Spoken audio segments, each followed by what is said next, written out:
A blessed day, ka-truth seeker. Welcome po sa Unlearn Error, Spread the Truth. This program has two purposes. That we may unlearn Arminianism, humanistic views, and that we may spread unpopular but biblical apostolic doctrine. Soteriology po tayo. Obedience saves error. Part 3, reasons why obedience saves error. Mga kapatid, number 1, because salvation belongs to the Lord, not to us. Number 2 reason is that salvation is all of God. Obedience saves error because salvation is all of God. Our participation, contribution, cooperation are not required. Paano naging all of God ang salvation? Review na lang po ito. Number 1, because salvation comes from the electing love of the Father in eternity. Number 2, salvation comes from the redeeming grace of the Son in eternity. From eternity, the fatherless Son entered into a covenant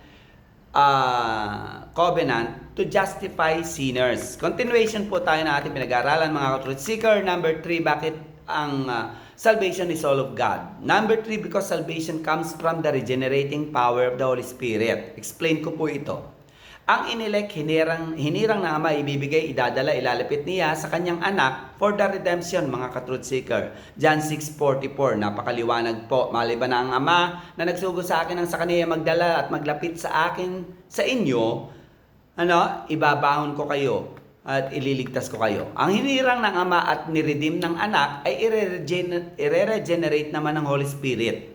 Paano po mare-regenerate ang mga makasalanan katulad natin mga ka-truth seeker? Number 1, isasanctify, huhugasan, lilinisin tayo ng Holy Spirit sa ating karumihan sa pagsamba sa mga Diyos-Diyosan o dinidiyos natin o binobos natin, tinitingala natin sa mundong ito. John 3:5. Sabi diyan, maliban na ipanganak ang tao sa tubig at espiritu, ano ibig sabihin yan? Meaning ang makasalanan ay mare-regenerate, masasanctify, malilinis, mahuhugasan sa pamamagitan ng Espiritu ng Diyos na sumisimbolong tubig na maglilinis sa ating karumihan, mga ka-truth seeker.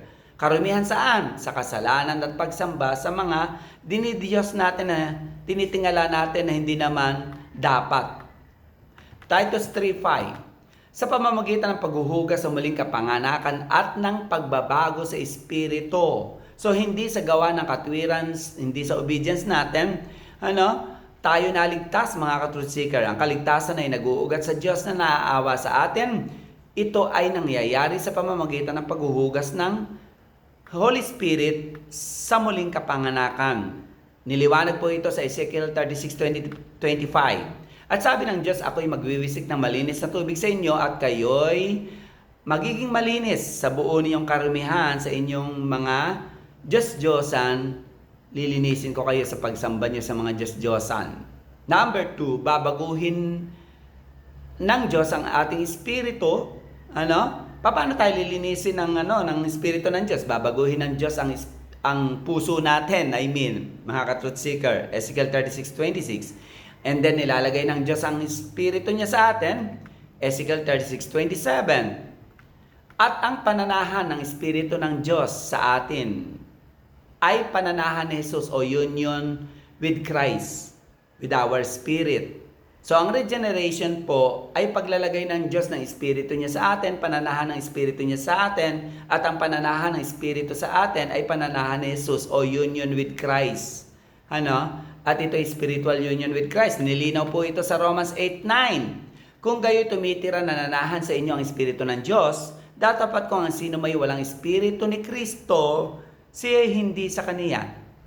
Meaning, kung nananahan ang espiritu ng Diyos sa atin, nananahan ang espiritu ni Kristo sa atin.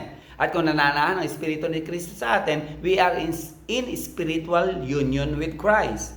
At kung tayo ay in spiritual union with Christ, mga ka-truth seeker, ay nagkakaroon tayo, dumadaloy na sa atin ang buhay na walang hanggan. Romans 8:10, at kung si Kristo ay nasa inyo, ang katawan ay patay dahil sa kasalanan, datapat ang espiritu nyo ay buhay at mabubuhay because of spiritual union with Christ. Ito po ay nilinaw ni John, 1 John 5:11. Ito ang patutuo na tayo binigyan ng Diyos ng buhay na walang hanggan, at ang buhay na walang hanggan na ito ay nasa kaniyang anak. 1 John 5:12, ang pinananahanan kinaroroonan ng anak ay may buhay na walang hanggan at pinananahanan ng buhay na walang hanggan. At ang mga na-regenerate po at dinadaluyan na ng eternal life ay itinalaga na in eternity sa buhay na walang hanggan at sila ay mananampalataya in the future.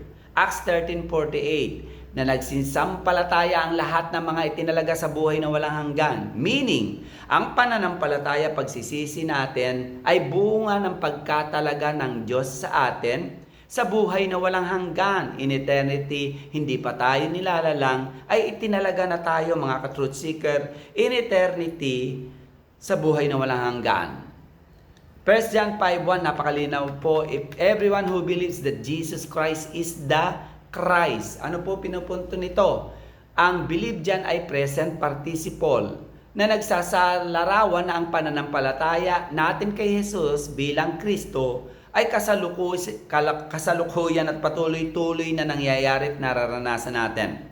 At sabi dyan, everyone who believes that Jesus Christ has been born of God. Ano ibig sabihin ng has been born of God? Perfect tense po ito, na nangangahulugan na ang kapanganakang muli ay nangyayari na sa nakaraan bago pa sila nanampalataya at ang kapanganakang ito ay naranasan hanggang sa kasalukuyan na sila ay nananampalataya. Meaning, naboborn again ang tao by the power of God at kapag naborn again ang tao ay magbubunga ng pananampalataya o saving faith. Hindi tayo naborn again dahil nanampalataya tayo. Mali po yan. Nanampalataya tayo dahil naborn again tayo. Hindi po requirements, duties, responsibility ang pananampalataya para tayo ay maborn again. It is all of God and work of God, ang regeneration. So, ang regeneration ay nagbubunga ng saving faith and saving repentance. So, naliligtas ang tao hindi dahil sa faith, repentance o obedience nila. Naliligtas ang tao dahil sa regeneration na nagbubunga ng saving faith at saving repentance, mga ka-truth seeker.